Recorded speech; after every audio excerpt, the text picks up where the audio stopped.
My name is Morgan. Welcome to Breakfast at 9. A place to be family, a place to make friends, and a place to explore faith.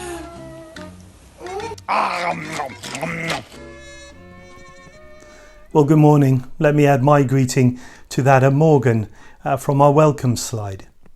And just before we get into the full-on excitement of our program this morning, I wanted to share a thought with you, followed by a song that will play next. The song is called Out of Hiding. And as earlier in the week, I was doing my morning quiet time, just reflecting in a devotion and thinking in God's Word. I was challenged about the concept of hiding from God and why we do it. Sometimes we do it out of guilt or shame for something we've done, and we rather hope God doesn't see or doesn't know about. But sometimes we hide from God because we're fearful, we have our doubts, we're nervous, maybe we're feeling just a little fragile, and we're worried that if we give ourselves all into God, maybe we might be damaged in the process, maybe we lose something. And this song is just such a lovely song, a great vocal and powerful words. And the individual that wrote the devotion that I was reading that challenged me shared a few lines from the song. And I want to do the same. Let me just read these words to you. I invite you just for a few moments to reflect on them. And then we'll play the song, and the rest of the program will follow very shortly afterwards. But just listen to this. Come out of hiding. You're safe here with me. There's no need to cover what I already see. You've got your reasons, but I hold your peace. You've been on lockdown, and I hold the key. We, each of us, have our reasons why we hold out on God in some way or another. But the writer of the song reminds us that actually our peace God holds. And I invite you through this morning, through the busyness and the fun of our program, and through your time reflecting afterwards and in the week, to come out of hiding, if that's where you are. Trust God with the things that you wrestle with, your doubts, your uncertainties, your own fragility, the things that we've been in lockdown over. Just let him in. He holds the key anyway. He holds the source of peace. So listen to this song. Let it wash over you. Let it bless you and encourage you as an individual and as a family. And then enjoy the rest of our program as we carry on as we do normally. May God bless you this morning. Thank you.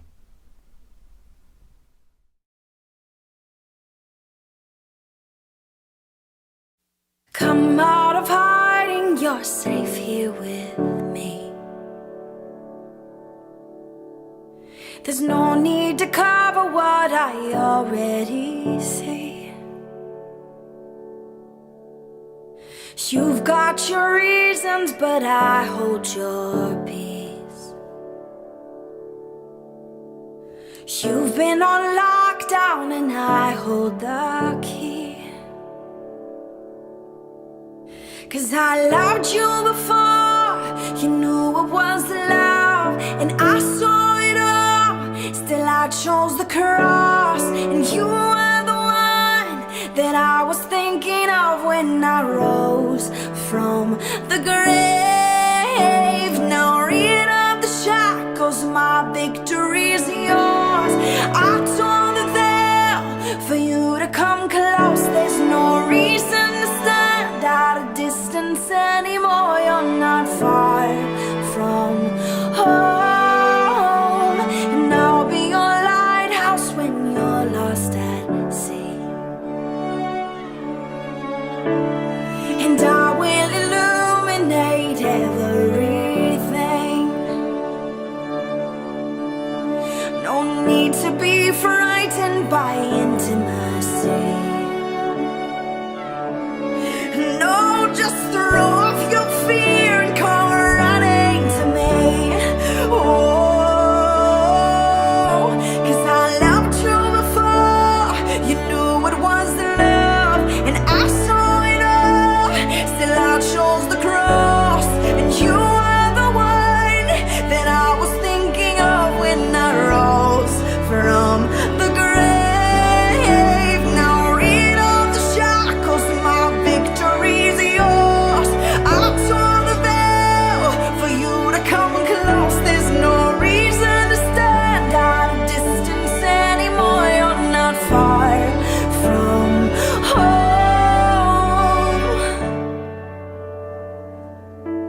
You're not far from home now. Keep on coming.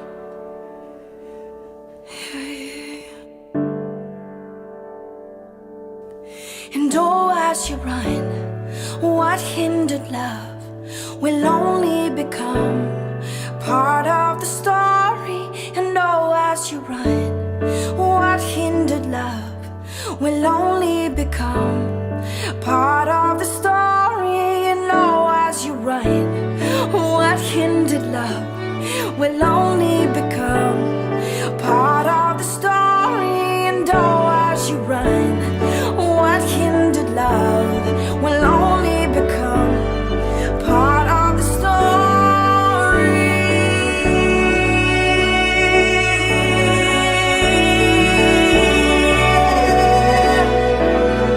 Baby, you're almost home now. Please don't quit now. You're almost home to me. Hey, baby, you're almost home now. Please don't quit now. You're almost home to me. Yes, you are. Now, baby, you're almost home now. Please don't quit now. You're almost home to me.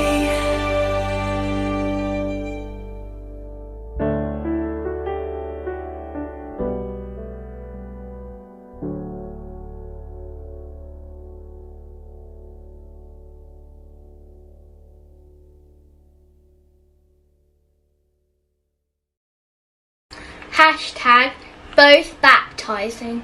Hashtag sent ahead. Hashtag focus on Jesus.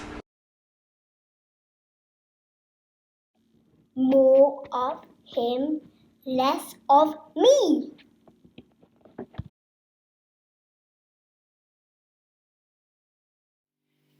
Good morning, everyone. How is everyone today? I hope you had a really good week. I know I did. Well, here we are in August. I remember last August when I was one of 5 sheep being taken to the local county show. It was really exciting.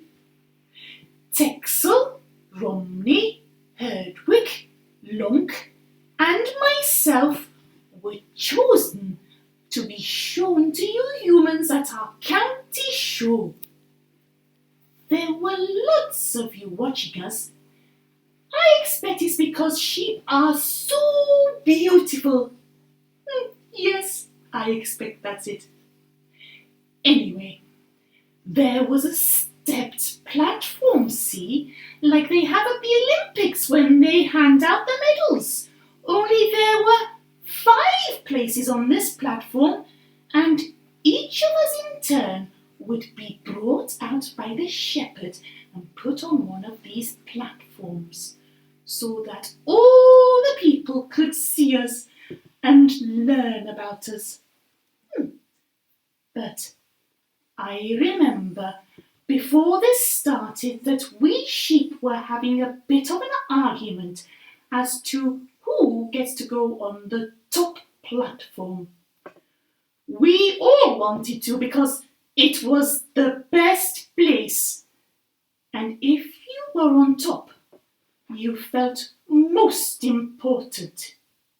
You know, in the end, it didn't matter what we thought because it was the shepherd who made the decision, and it was Romney who was put on the top place. I was thinking about that when I read today's Bible reading. It made me feel a bit ashamed about us all arguing as to who would get the top platform.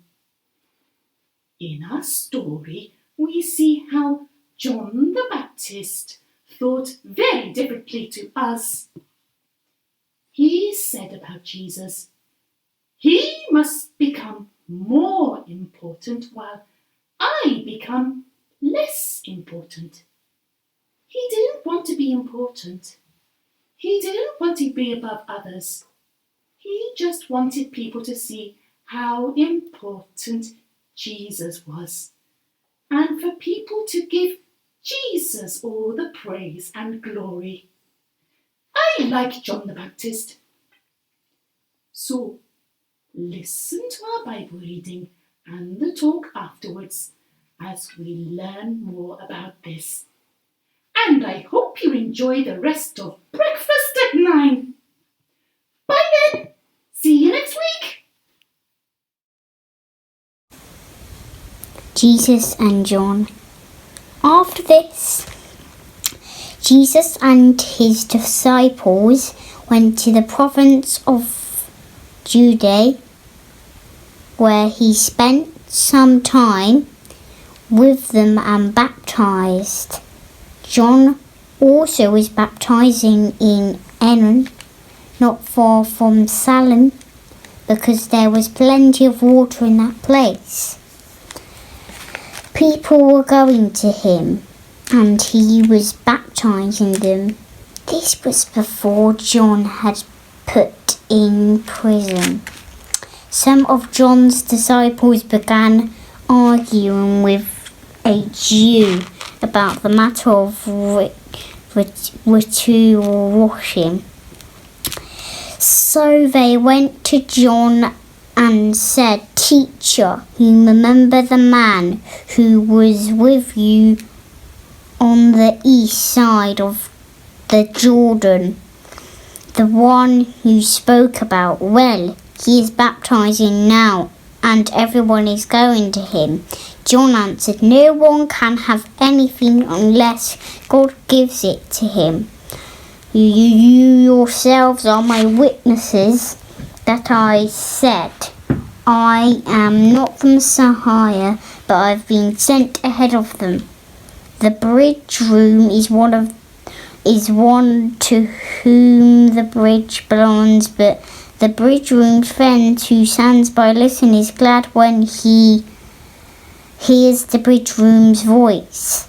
This is how my own happiness is made complete. He must become more important while I become less important."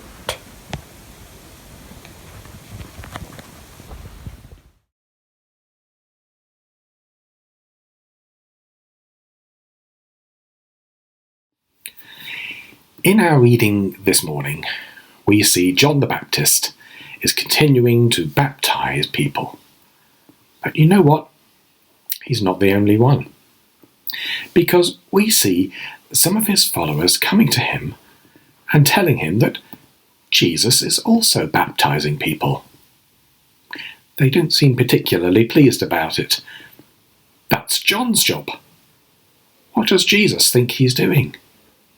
So, having found this out, they hurry back to John to tell him.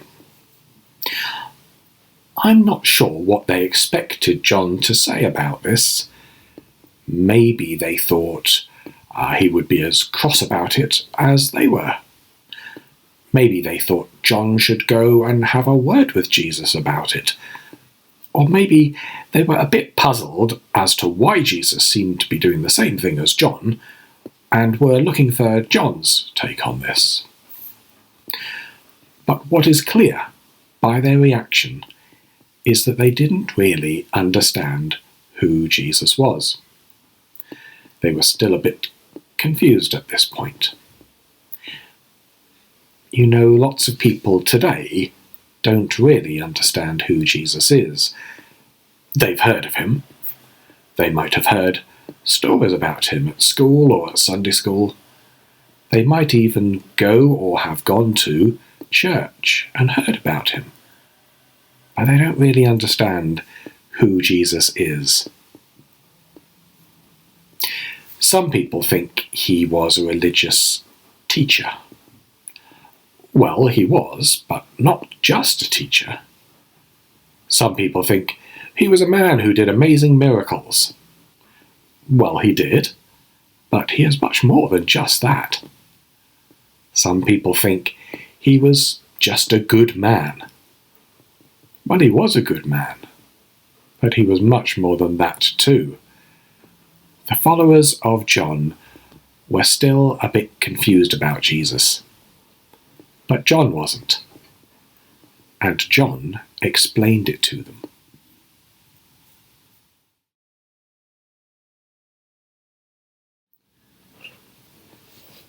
In verse 27 of our reading, John reminds them of something he's already explained to them. What Jesus is doing, he says, is God's work. Remember, he says, I'm not the Messiah. I'm not the one sent by God to save his people. And he reminds them of what his role is. I'm the one who has been sent ahead of the Messiah to prepare the way. Some of John's followers looked at John and thought him to be more than he was. They thought him to be greater than he was. John didn't want them to think that. He wanted them to change their focus to Jesus. He is saying, if I've been sent ahead of the Messiah, then you need to look behind me. You need to focus on whom I've been sent ahead of. You need to focus on Jesus. We can sometimes focus on the wrong things, often without realizing it. We look at things that are good, and we think that they are the best. We all do this. Family is a good thing. But you know, Jesus is even better. Sports and hobbies can be a good thing, but they are nothing compared to knowing Jesus. I have to ask myself sometimes, where is my focus? And we should all do the same. Where is your focus?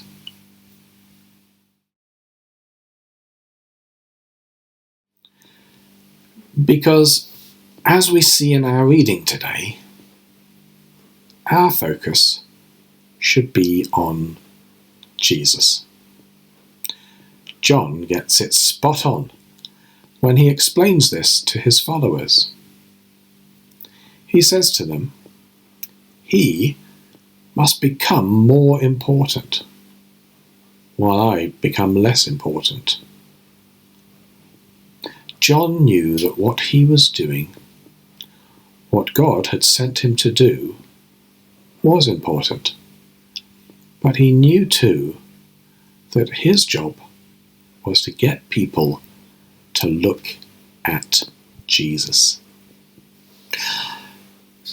I enjoy doing breakfast at 9. All the team do. And I know there are a lot of you out there who enjoy watching Breakfast at 9, who enjoyed coming along when we were able to meet together in person. And I'm really pleased about that. But you know, it's not about us. It's not about us as a team. It's about Jesus. None of the team can save you. Only Jesus can do that. None of the team can make your relationship with God right again. Jesus can do that, which is why we keep talking about him.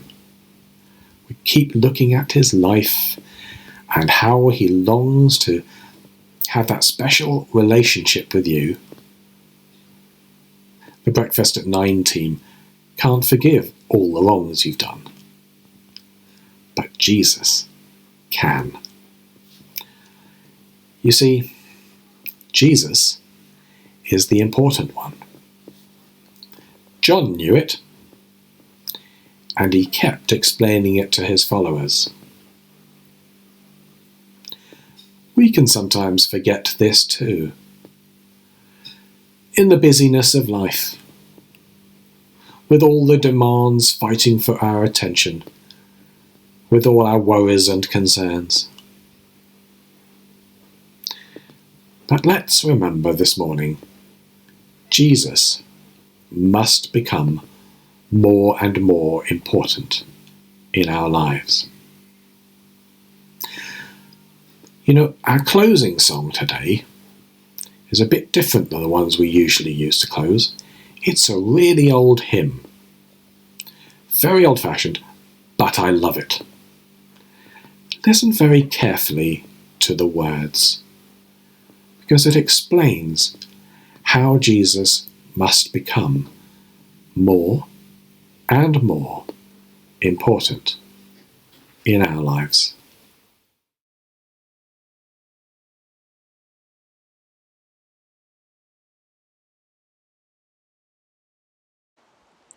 Our Father in heaven, may your holy name be honoured. May your kingdom come. May your will be done on earth as it is in heaven. Give us today the food we need. Forgive us the wrongs we have done, as we forgive the wrongs that others have done to us. Do not bring us to hard testing, but keep us safe from the evil one. Amen.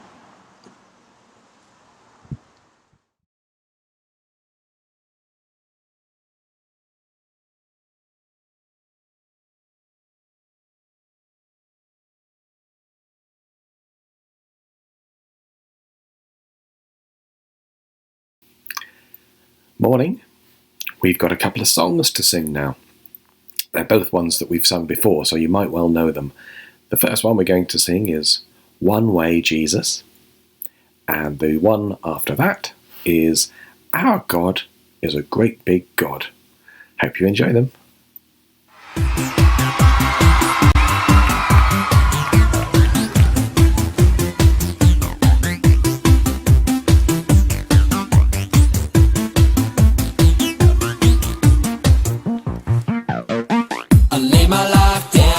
Your feet, you're the only one I need. I turn to you and you are always there. In troubled times it's you I see. I put you first, that's all I need.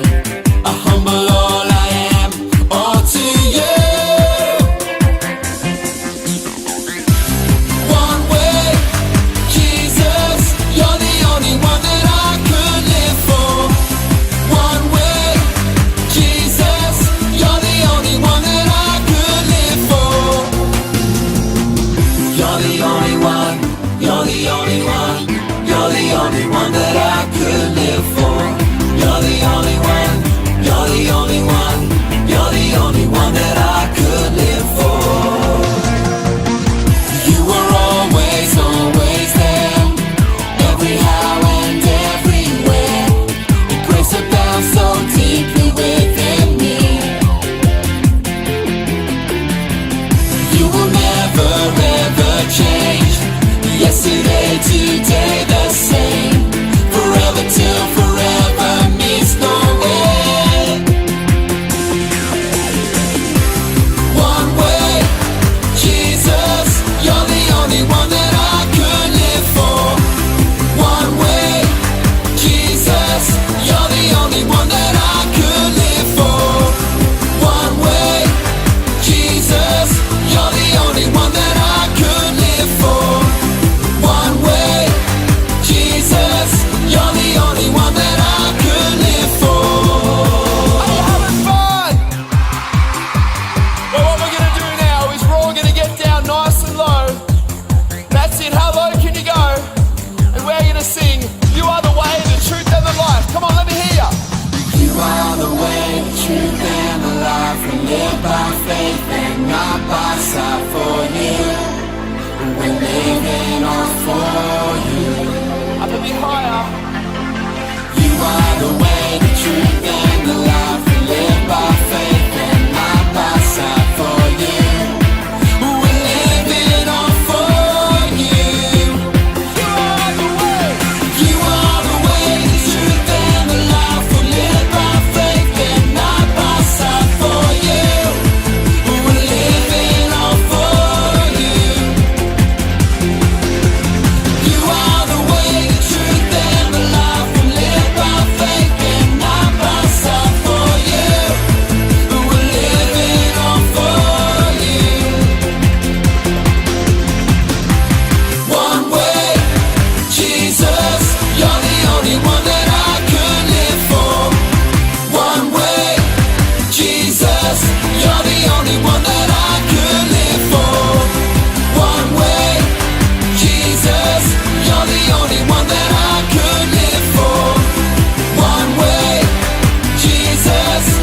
Family news. It's good to talk. Have you any news to share with each other? What have you done or could you do to help or encourage someone this week?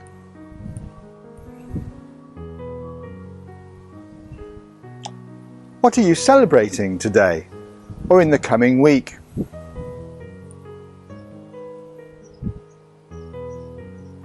Have you a birthday coming up this week?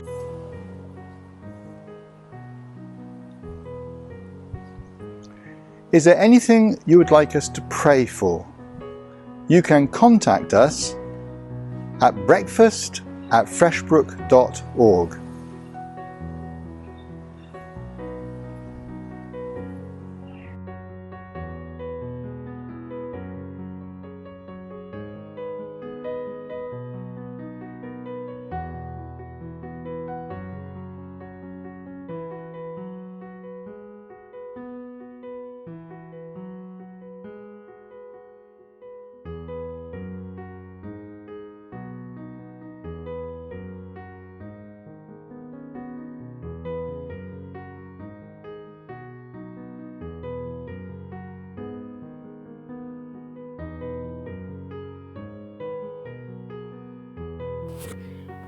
Our thought for the week is, what's the most important thing in your life?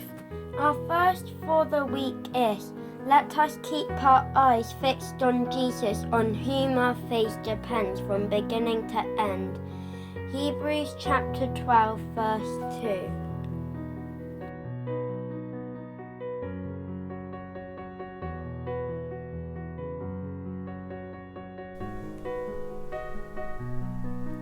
Coming next week, Heaven Sent. Blessings. May the Lord bless you and take care of you. May the Lord be kind and gracious. May the Lord look on you with favor and give you peace.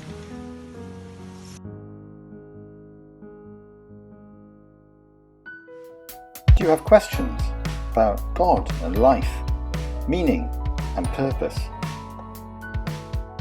Would you love to explore answers with new friends in a safe environment? Why not try Alpha Online? You can email alpha@freshbrook.org to join the next course being run by this church. Friends are asking questions about God and life and faith, and you'd love to invite them to join you in exploring answers from the Bible. Why not join Alpha Online at alpha@freshbrook.org. It's okay to admit you're in over your head someday.